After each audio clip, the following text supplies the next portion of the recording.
안녕하세요. 인생 추억 오디오북입니다. 오늘도 제 영상을 찾아와 주셔서 정말 감사합니다. 늘 여러분의 하루에 잠시 쉬어갈 이야기를 들려드리고 있는데요.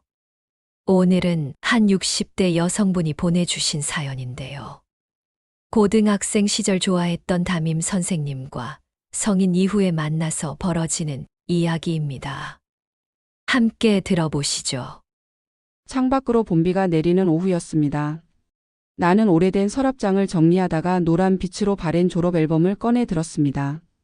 표지에 묻은 먼지를 손으로 쓸어내자 그 시절의 공기가 고스란히 되살아나는 것만 같았습니다.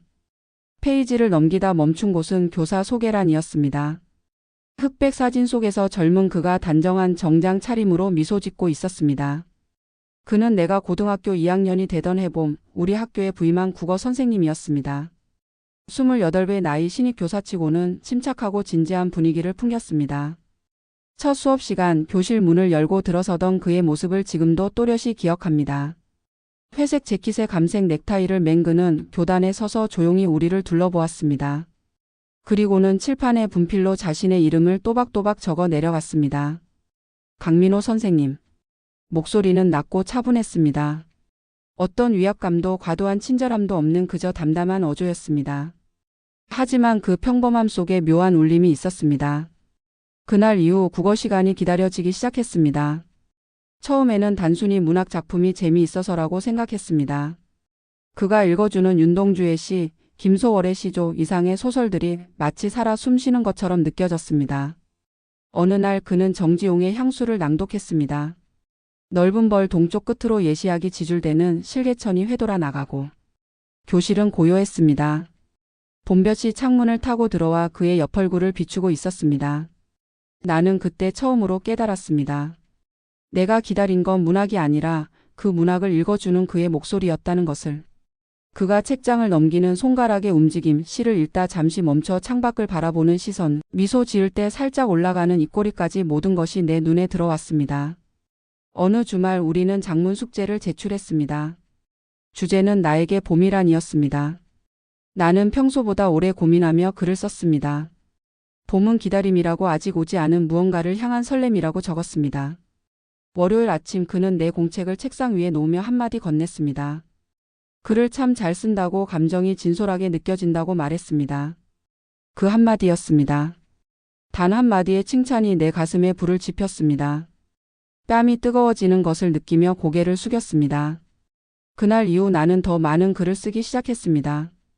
수업 시간에 그가 던지는 질문에 대답하고 싶어서 손을 들었고 그의 시선과 마주칠 때마다 심장이 빠르게 뛰었습니다.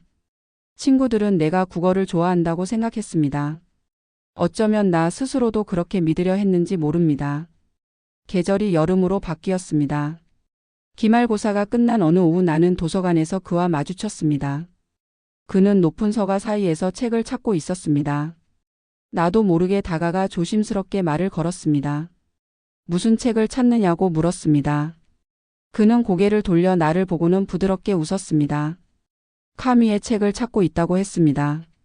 혹시 읽어봤느냐고 물었습니다. 나는 고개를 저었습니다. 그는 서가에서 얇은 책 한 권을 꺼내 내게 건넸습니다. 여름방학에 한번 읽어보라고 했습니다. 생각이 깊은 학생이라면 좋아할 것 같다고 말했습니다. 생각이 깊은 학생. 그 말이 머릿속에서 계속 맴돌았습니다. 집으로 돌아오는 길 나는 그 책을 가슴에 꼭 안았습니다. 그날 밤 나는 처음으로 내 마음을 직시했습니다. 이건 단순한 존경이 아니었습니다. 이건 동경도 감사도 아니었습니다. 나는 그를 좋아하고 있었습니다. 한 사람으로서 한 인간으로서 그에게 끌리고 있었습니다. 그 깨달음은 두려웠습니다. 나는 16살의 학생이었고 그는 28의 교사였습니다. 이 마음을 어떻게 해야 할지 알 수 없었습니다. 그저 매일 그가 교실에 들어오기를 기다렸고 그의 목소리를 듣는 것만으로도 하루가 빛났습니다. 그땐 그것만으로 충분하다고 생각했습니다. 그것만으로도 행복했습니다. 그땐 그게 사랑인 줄 몰랐습니다. 졸업 후 4년이 흘렀습니다. 나는 대학교 3학년이 되어 있었습니다. 문예창 작가를 선택한 것은 자연스러운 일이었습니다. 고등학교 시절 그가 심어준 문학에 대한 사랑이 내 진로를 결정했다고 말할 수 있었습니다. 적어도 타인에게는 그렇게 설명했습니다. 하지만 깊은 밤 혼자 있을 때면 알 수 있었습니다. 내가 글을 쓰는 이유는 그가 내 글을 좋아한다고 말해줬던 그 순간을 잊지 못해서라는 것을. 가을이 깊어지던 어느 날 나는 오래된 편지지를 꺼내 들었습니다. 대학 근처 문구점에서 산 크림색 편지지였습니다. 만년필을 잡고 한참을 망설였습니다. 무슨 말부터 꺼내야 할지 알 수 없었습니다. 그에게 편지를 쓴다는 것, 그것만으로도 가슴이 두근거렸습니다. 펜 끝이 종이에 닿았습니다. 선생님께. 첫 문장을 쓰는 데만 10분이 걸렸습니다. 졸업한 지 벌써 4년이 지났다고 그 사이 저는 대학생이 되었다고 적었습니다. 여전히 글을 쓰고 있다고 선생님께서 칭찬해 주셨던 그 글쓰기를 계속하고 있다고 전했습니다. 사실은 선생님 덕분에 이 길을 선택할 수 있었다고 감사하다는 말을 전하고 싶었다고 썼습니다. 마지막 문장을 쓰고 나서야 깨달았습니다.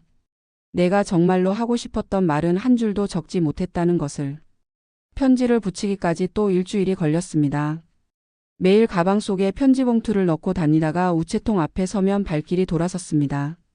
하지만 결국 어느 날 오후 나는 떨리는 손으로 편지를 우체통에 넣었습니다. 빨간 투입구 속으로 편지가 사라지는 순간 가슴이 쿵 내려앉는 것 같았습니다. 돌이킬 수 없다는 생각이 들자 오히려 후련했습니다. 답장은 2주 후에 왔습니다. 대학 기숙사 우편함에 꽂힌 편지를 발견했을 때 나는 그 자리에 멈춰 섰습니다. 익숙한 또박또박한 글씨체로 쓰인 내 이름이었습니다. 손이 떨려서 봉투를 뜯는데 시간이 걸렸습니다. 편지지를 펼쳤습니다. 그의 글씨는 여전히 정갈했습니다. 김소희 학생. 그는 그렇게 시작했습니다. 편지를 받아 반가웠다고 졸업생들이 이렇게 연락을 주면 교사로서 보람을 느낀다고 적혀 있었습니다. 문예창 작가에 진학했다는 소식이 자랑스럽다고 언젠가 책을 내면 꼭 보내달라고 당부했습니다. 그리고 마지막 문장. 언젠가 학교 근처에 올 일이 있으면 연락하라고 차라도 한잔하며 근황을 나누고 싶다고 적혀 있었습니다. 그날 밤 나는 잠을 이룰 수 없었습니다. 편지를 몇 번이고 다시 읽었습니다. 차라도 한잔하며 근황을 나누고 싶다. 그 문장이 내게 무엇을 의미하는지 알 수 없었습니다. 단순한 사교적인 제안일까요? 아니면 정말로 나를 다시 만나고 싶다는 뜻일까요? 혼란스러웠지만 동시에 희망이 생겼습니다. 4년이 지났다는 것, 나는 이제 성인이라는 것, 그것이 무언가를 바꿀 수 있을 거라는 희망이었습니다. 한 달 후 나는 용기를 내서 그에게 전화를 걸었습니다. 학교 교무실 번호는 아직도 기억하고 있었습니다. 벨이 울렸습니다. 심장이 터질 것 같았습니다. 5번째 신호음이 끝날 무렵 전화가 연결되었습니다. 그의 목소리가 들렸습니다. 여보세요? 그 낮고 차분한 음성은 4년 전 그대로였습니다. 나는 떨리는 목소리로 내 이름을 말했습니다. 편지 보낸 김소희라고 선생님께서 만나자고 하셔서 연락드린다고 말했습니다.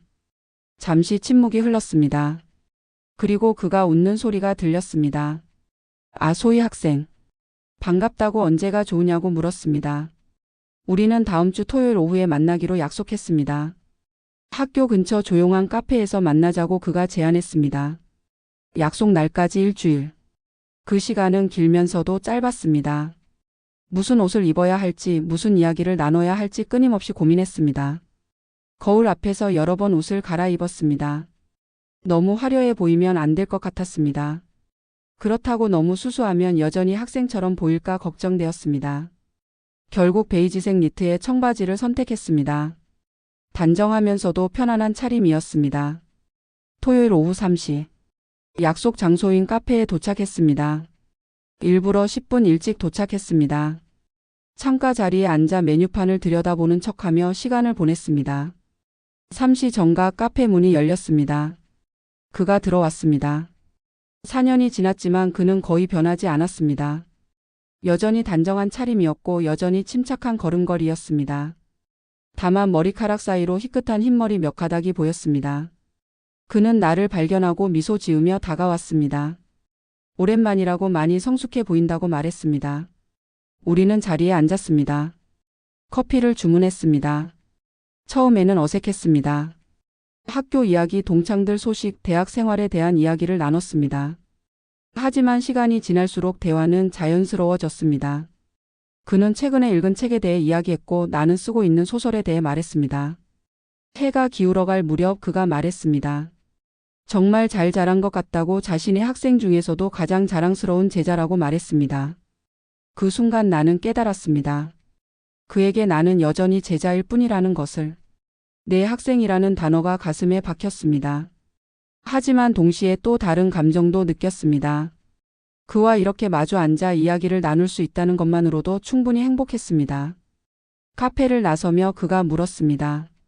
다음에 또 만날 수 있겠느냐고. 이렇게 이야기 나누는 게 즐거웠다고 말했습니다. 나는 고개를 끄덕였습니다.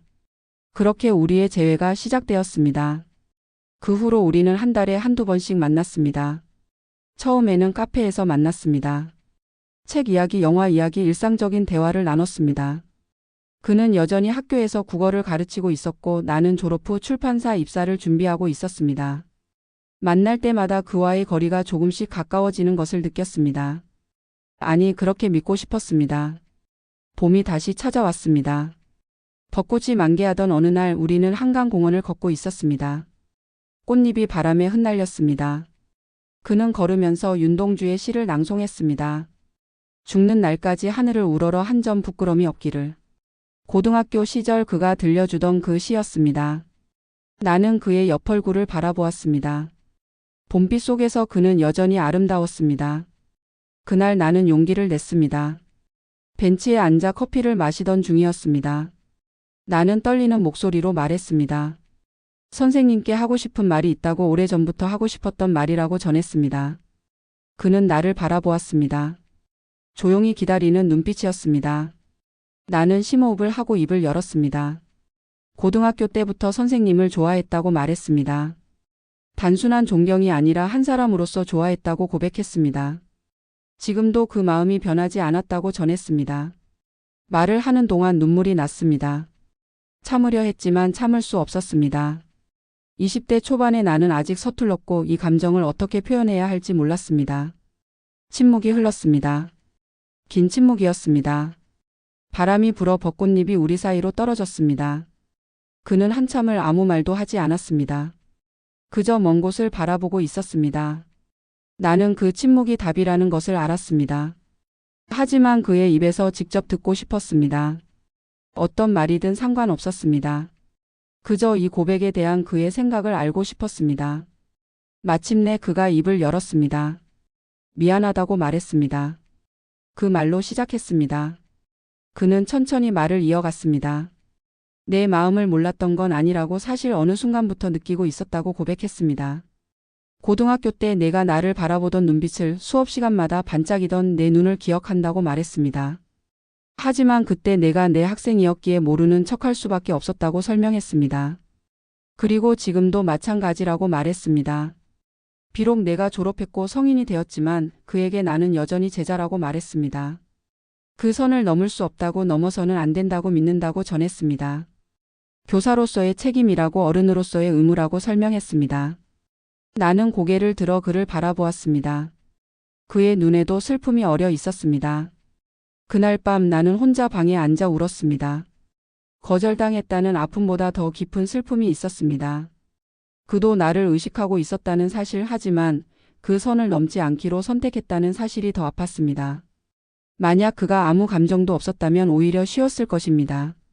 하지만 그는 자신의 감정보다 원칙을 선택했습니다. 그게 옳은 일이라는 걸 알았습니다. 하지만 이해하는 것과 받아들이는 것은 달랐습니다. 몇 주 동안 우리는 연락하지 않았습니다. 나는 의도적으로 전화를 걸지 않았고 그도 먼저 연락하지 않았습니다. 계절은 여름으로 접어들었습니다. 더운 날씨 속에서 나는 졸업 논문을 쓰며 시간을 보냈습니다. 글을 쓰면서도 그 생각뿐이었습니다. 노트북 화면을 바라보다가 멍하니 창밖을 보곤 했습니다. 어느 날 저녁 그에게서 문자가 왔습니다. 잘 지내느냐는 짧은 메시지였습니다. 나는 한참을 고민하다가 답장을 보냈습니다. 잘 지내고 있다고, 논문 쓰느라 바쁘다고 전했습니다. 그는 다시 답장을 보냈습니다. 미안하다고, 내가 상처받았을 것을 안다고, 하지만 이것이 최선이라고 믿는다고 적혀 있었습니다. 나는 답장을 보내지 않았습니다. 무슨 말을 해야 할지 몰랐습니다. 최선이라는 말이 가슴에 박혔습니다. 누구를 위한 최선일까요? 나를 위한 걸까요? 그를 위한 걸까요? 아니면 우리 둘을 위한 걸까요? 답을 알 수 없었습니다. 다만 한 가지는 분명했습니다. 이 감정은 쉽게 사라지지 않을 것이라는 사실이었습니다. 그리고 그것을 받아들이는데 시간이 필요하다는 것도 알았습니다. 여름이 깊어갔습니다. 장마가 시작되었습니다. 빗소리를 들으며 나는 깨달았습니다. 어쩌면 이 사랑은 시작되지 않은 채로 끝나는 것일지도 모른다고 그래도 괜찮다고 스스로를 다독였습니다. 사랑한다는 것만으로도 의미가 있다고 그 감정 자체가 나를 성장시켰다고 믿으려 했습니다. 하지만 가슴 한편은 여전히 아팠습니다. 비가 내리는 창밖을 바라보며 나는 조용히 눈물을 흘렸습니다. 그로부터 35년이 흘렀습니다. 나는 어느덧 60대 중반이 되어 있었습니다. 출판사에 입사해 편집자로 일하다가 40 중반에 독립해서 작은 출판사를 운영했습니다. 결혼도 했습니다. 좋은 사람을 만났고 평범한 행복을 누렸습니다. 남편과는 10년 전에 사별했습니다. 자식은 없었습니다. 지금은 혼자 살면서 가끔 신인 작가들의 원고를 봐주며 시간을 보내고 있었습니다. 가을이었습니다. 우편함에서 한 통의 초대장을 발견했습니다. 모교의 개교 100주년 기념 동문회 초대장이었습니다. 한참을 들여다보았습니다. 참석할까 망설였습니다. 그곳에 가면 그를 만날 수도 있다는 생각이 들었습니다. 35년 만의 재회. 그 생각만으로도 가슴이 두근거렸습니다. 동시에 두려웠습니다. 그는 나를 기억이나 할까요? 기억한다 해도 어떤 마음으로 마주해야 할까요? 며칠을 고민하다가 결국 참석하기로 했습니다. 그를 만나고 싶다는 마음을 부정할 수 없었습니다. 35년이라는 시간이 흘렀지만 마음 한구석에는 여전히 그 시절의 감정이 남아 있었습니다. 이제는 늙은 여자가 되었지만 그를 생각하면 여전히 16살의 소녀로 돌아가는 기분이었습니다. 동문회 날이 밝았습니다. 학교 강당에는 많은 사람이 모여 있었습니다. 나이든 동창들, 은퇴한 선생님들이 여기저기서 반갑게 인사를 나누고 있었습니다. 나는 조용히 한 구석에 서서 사람들을 둘러보았습니다. 그를 찾고 있었습니다. 하지만 쉽게 발견할 수 없었습니다. 식순이 진행되었습니다. 교장 선생님의 인사말, 동문 대표의 축사가 이어졌습니다. 그리고 은퇴 교사 소개 시간이 왔습니다. 사회자가 한 분 한 분 이름을 부를 때마다 박수가 터져 나왔습니다. 그때 익숙한 이름이 들렸습니다. 강민호 선생님. 나는 숨을 멈췄습니다. 무대 쪽으로 천천히 걸어 나오는 사람이 보였습니다. 그였습니다. 35년이 지난 그였습니다. 머리는 완전히 휘어져 있었습니다. 얼굴에는 세월의 흔적이 깊이 새겨져 있었습니다. 하지만 걸음걸이는 여전히 침착했고 그 차분한 분위기도 그대로였습니다. 그는 무대에 올라 마이크 앞에 섰습니다. 38년간 이 학교에서 학생들을 가르쳤다고 이제 은퇴하지만 이곳에서의 시간들을 평생 잊지 못할 것이라고 말했습니다. 목소리는 나이가 들어 약간 쉰 듯했지만 여전히 그 낮고 차분한 울림이 있었습니다. 그의 말을 듣는 동안 눈물이 났습니다. 조용히 흐르는 눈물이었습니다. 38년. 그는 그 긴 시간을 교사로 살았습니다. 얼마나 많은 학생을 가르쳤을까요? 얼마나 많은 인생에 영향을 주었을까요? 나는 그 수많은 제자 중 한 명에 불과했습니다. 하지만 그에게 나는 특별했을까요? 아니면 그저 기억 속에서 희미해진 한 명의 학생이었을까요? 행사가 끝나고 리셉션 시간이 되었습니다. 사람들은 삼삼오오 모여 이야기를 나누기 시작했습니다. 나는 용기를 내서 그가 있는 쪽으로 걸어갔습니다. 몇몇 동창이 그를 둘러싸고 이야기를 나누고 있었습니다. 나는 조금 떨어진 곳에서 기다렸습니다. 심장이 빠르게 뛰었습니다. 손바닥에 땀이 났습니다. 사람들이 하나둘 흩어졌습니다. 그가 혼자 창가에 서서 밖을 바라보고 있었습니다.